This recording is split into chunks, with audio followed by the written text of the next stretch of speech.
launched a massive new ballistic missile and drone attack on northern Israel in response to Saturday's attacks by the Zionist regime on the country's energy infrastructure. Gaza's health authorities reported that the Palestinian death toll in the war-ravaged Strip rose to 55,197 since October 7, 2023.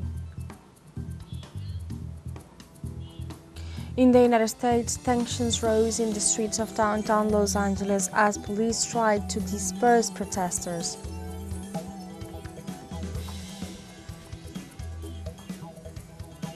Hello and welcome to From the South. I'm Alejandra Garcia from teleSUR studios in Havana, Cuba. We begin with the news.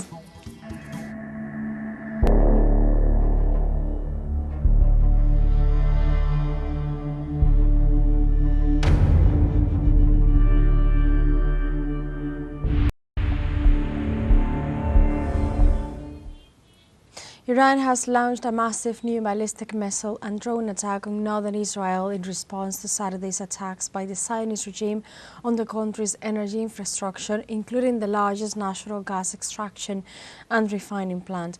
The Iranian Air Force has confirmed the launch of a combined strike against Israel involving both ballistic missiles and unmanned drones.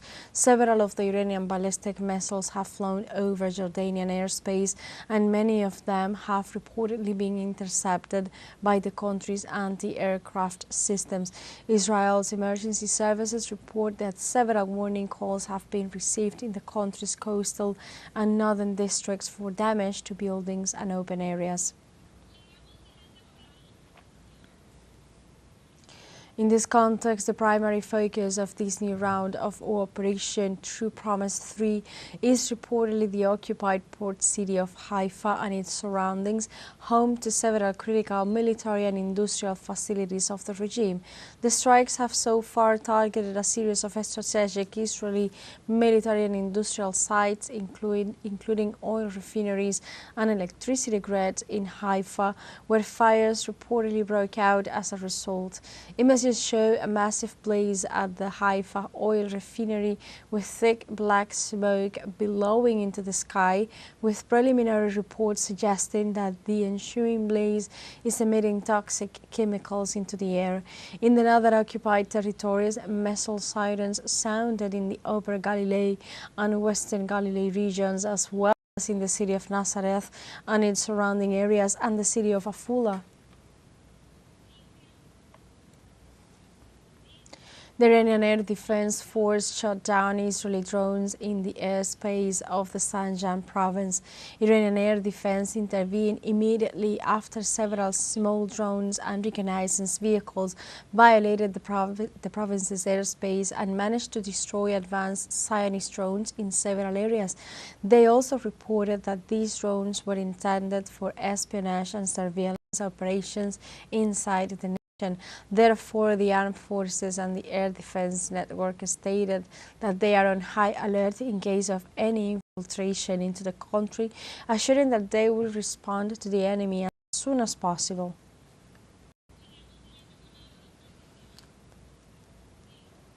On the other hand, Tasnim news agency reports that the headquarters of Iran's defense ministry, located in Tehran, was attacked on Saturday night by Israeli forces.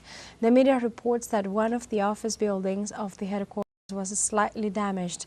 Meanwhile, during another attack in the area, the ministry's Defense Research and Innovation Organization was also hit. Previously, the Israel Defense Forces reported that they attacked military targets in Tehran while operating to intercept missiles launched from Iran.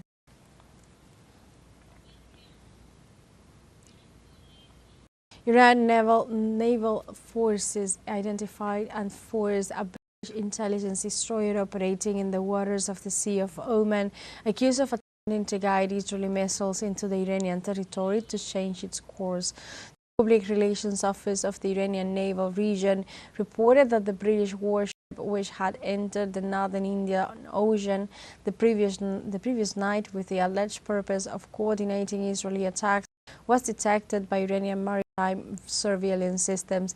It was also subsequently intercepted by Navy combat drones, which issued warnings that prevented its progress into the Persian Gulf. The destroyer, now under Iranian operational monitoring in the waters of the Sea of Oman, was thus forced to alter its trajectory, although Tehran did not specify whether there was a physical confrontation or only a strategic deterrence.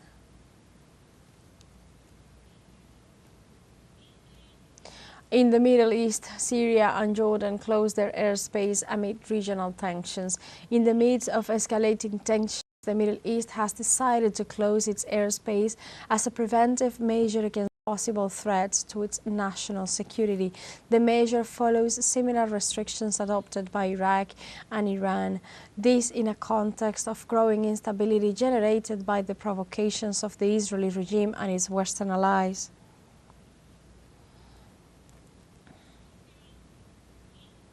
In Yemen, the Ansar Allah movement categorically denied on Saturday reports of alleged Israeli airstrikes on Yemeni territory. The denials come after international media reported alleged Israeli bombardments against Houthi positions in the last 24 hours. Likewise, while the enemy is staggering under the weight of the Iranian attacks, it resorts to promote lies to fabricate an imaginary victory. For its part, the Yemeni government claimed that this news is part of a psychological war to mislead the people of the Middle East.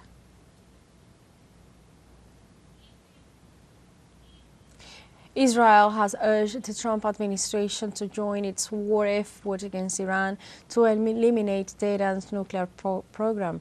Despite the repeated requests by the Israeli regime, the Trump administration has so far resisted direct involvement, maintaining that Iran would have no legitimate ground to retaliate against the U.S. targets for an Israeli-led operation. Officials warned that any U.S. strike on Iranian territory, even a limited one, would drag the U.S. into a full-scale war. Israel lacks the necessary capabilities such as bunker-busting bombs and long-range bombers to destroy deeply buried sites like Iran's Fordo uranium enrichment facility, which is fortified within a mountain. The U.S., however, possesses these weapons and has them stationed within striking distance.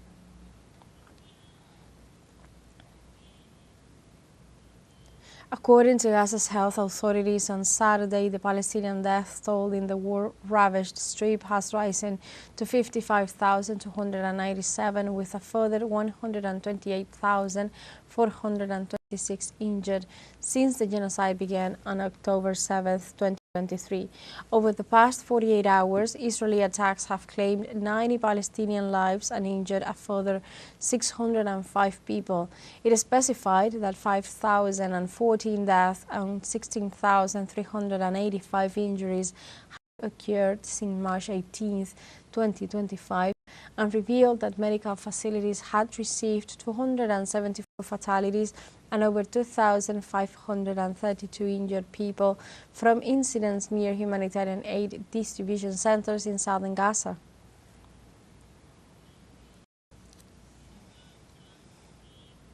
And now we have a short break coming up, but first remember you can join us on TikTok at teleSUR English, where you'll find news in different formats, news updates and more.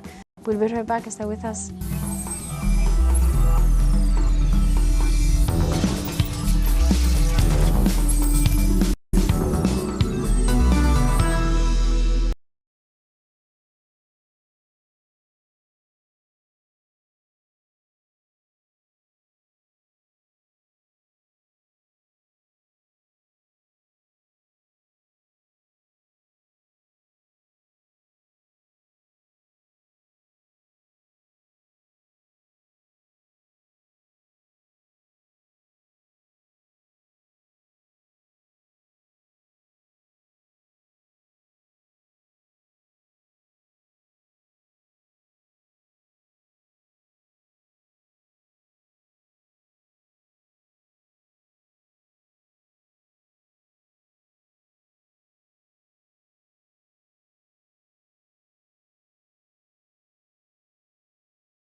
Welcome back to From the South. In the United States, tensions rose in the streets of downtown Los Angeles as police tried to disperse protesters. Police on horseback pushed protesters back. As police fired flashbangs and canisters of tear gas, protesters responded with loud fireworks and calls to hold the line. Masses of demonstrators packed into streets, parks and squares across the U.S. on Saturday to protest President Donald Trump, marching through downtowns and small towns, blaring anti-authoritarian chants mixed with support for protecting democracy and immigrant rights. Confrontations were isolated. However, police in Los Angeles, where protests over federal immigration enforcement raids erupted a week earlier and sparked demonstrations across the country, used tear gas and crowd control munitions to clear out protesters after the formal event ended.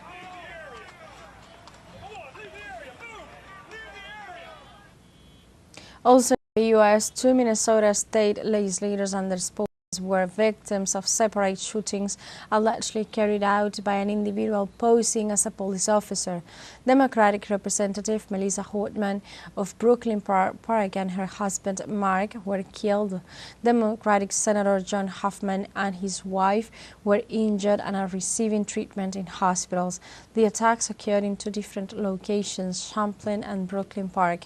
The police department issued a lockdown alert following reports of multiple shootings, warning residents not to approach any suspect as the shooter may be posing as a law enforcement officer. Authorities believe the attacker is armed and extremely dangerous. We're here today because an unspeakable tragedy has unfolded in Minnesota.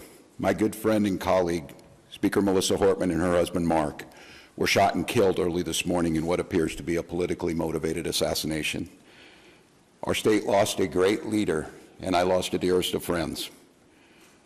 Speaker Hortman was someone who served the people of Minnesota with grace, compassion, humor, and a sense of service. She was a formidable public servant, a fixture and a giant in Minnesota. She woke up every day determined to make this state a better place. She is irreplaceable, and we've been missed by so many. Minnesota's thoughts and prayers are with her family, her loved ones, her children, and her parents. My prayers also go out to State Senator John Hoffman and his wife Yvette, who were each shot multiple times. The Hoffmans are out of surgery at this time and receiving care, and we are cautiously optimistic they will survive this assassination attempt.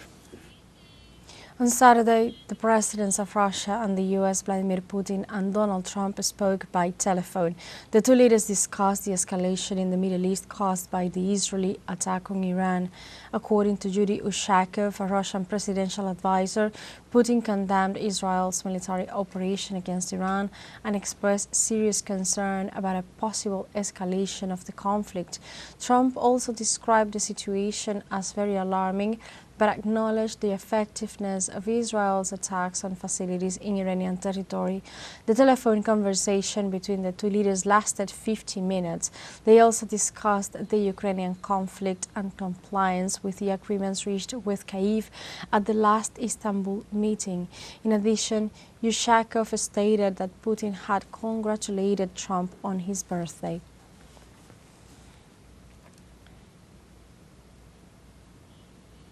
In Bolivia, President Luis Arce announced that he will continue operations to remove roadblocks in regions disrupted by protests demanding that former President Evo Morales be allowed to return to run in upcoming elections. Arce reported that police and military forces are working to lift the blockades in Potosí, Chiquisaca and Santa Cruz. In this regard, authorities are taking action to work to guarantee free transit and the safety of citizens and prevent food shortages. President Arce also condemned acts of political violence and what he described as illegal methods in the exercise of democracy. As Brazil's trial of former President Jair Bolsonaro moves forward quickly, legal analysts are predicting that the final verdict will be made by October. Our correspondent Brian Meir has more. The Supreme Court trial against former Brazilian President Jair Bolsonaro and 7 of his cronies who prosecutors believe made up the central nucleus of a 3-year plot to implement a military coup, has reached the final stretch as the defendants were called to the stand this week to testify. I would like to know of the defendant. Mr. Bolsonaro believes that he acted within the framework of the Constitution when, after disagreeing with a court order, he summoned the commanders of the armed forces to debate it. Far-right former President Jair Bolsonaro started off calmly during his nearly 2 hours on the stand. But most journalists and analysts who covered the proceedings believe that as the questions got more complicated, he began to lose his cool and sabotaged his own defense. Why the armed forces commanders, we had the same education, we went to the academy, we had the same training. The military are always with you in your good and bad moments. I was in no mood to invite anyone to discuss anything. They were the only ones left who could listen to me let off steam. The defendants have finished their testimony. Now the court will summon key witness, Lieutenant Colonel Mauro Cid, to the stand to make his final statement. From this moment, the defendants will have a period of 15 days to develop and present their final arguments to the court. At that point, a panel of 5 justices will issue their rulings, which legal scholars are predicting will come in by October. Bolsonaro incriminated himself by admitting the existence and his knowledge of a written coup plan, by admitting that he presented this plan in a meeting with the commanders of the armed forces, and by admitting that he tirelessly looked for alternatives to the election results, including declaring a state of siege. If convicted, former President Jair Bolsonaro will face a sentence of up to 40 years. Brian Muir, teleSUR, Brasilia. We have a second short break coming up, but before we invite you to visit our Facebook page at teleSUR English, there you'll be able to watch our top stories, special live coverage and much more. Follow our page and activate the notification button to stay up to date on the world's most recent events. Final short break, don't go away.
Welcome back to From the South.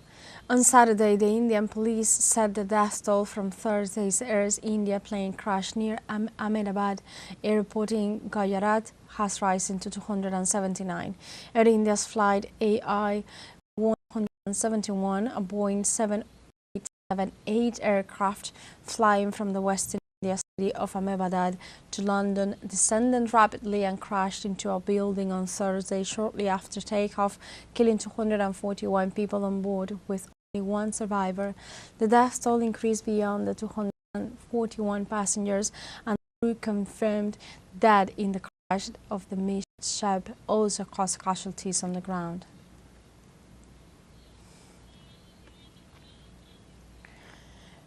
In this context, India's Civil Aviation Minister Ram Mohan Naidu Kinjarapu said Saturday that authorities have begun inspecting Air India's entire fleet of Boeing 787 Dreamliner aircraft after this week's crash.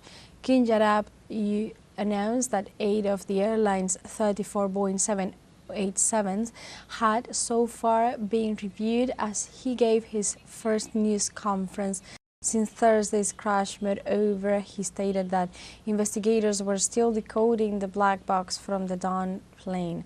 Alongside the formal investigation, the Civil Aviation Minister also confirmed the government has formed a high-level multidisciplinary committee to examine the causes leading to the crash.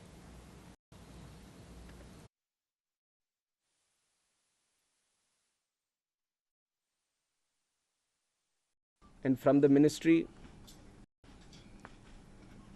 taking utmost seriousness of the incident, the Aircraft Accident Investigation Bureau, which was formed specifically to look into the accidents that happen around aircrafts, was immediately mobilized, and the GO team from the AIB, including 5 members constituting DG AIB, was also immediately rushed to the site to start the investigation process. And since day one, within hours itself, the AIB has started its process of investigation.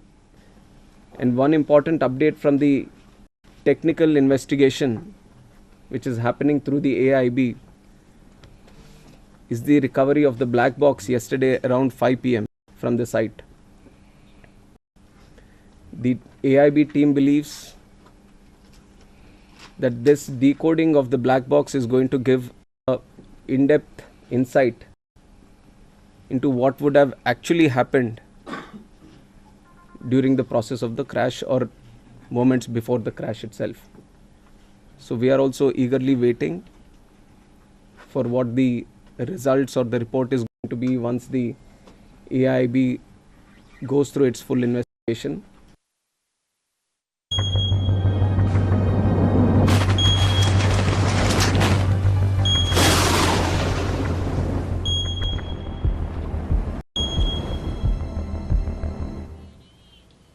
In China, more than 12,000 people were evacuated after Typhoon Wu-tip hit the southern part of the region.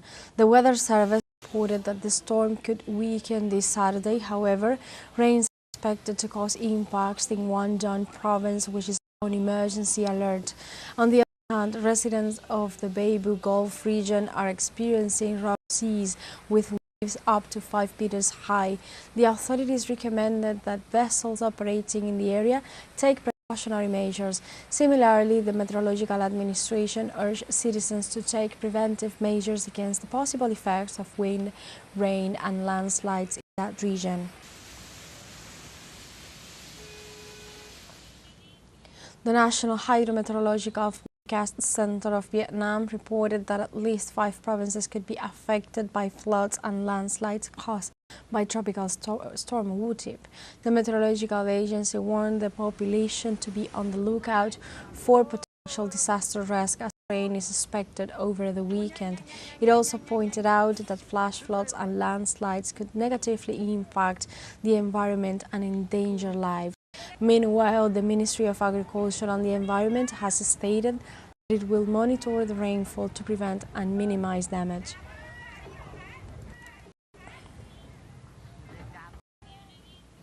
Thousands of people in brightly colored outfits danced and sang as they marched through the streets of Rome, Italy on Saturday as the city held its annual Pride Parade. The mayor of Roberto Gualtieri led the parade and prominent politicians also joined the event. Alongside the Sea of Color, 40 floats wound through the streets of Rome center and past the Colosseum. As well as the many brightly colored flags, many also waved Palestinian flags to express their solidarity with the people of Gaza and condemn the Israeli genocide against the Palestinian people.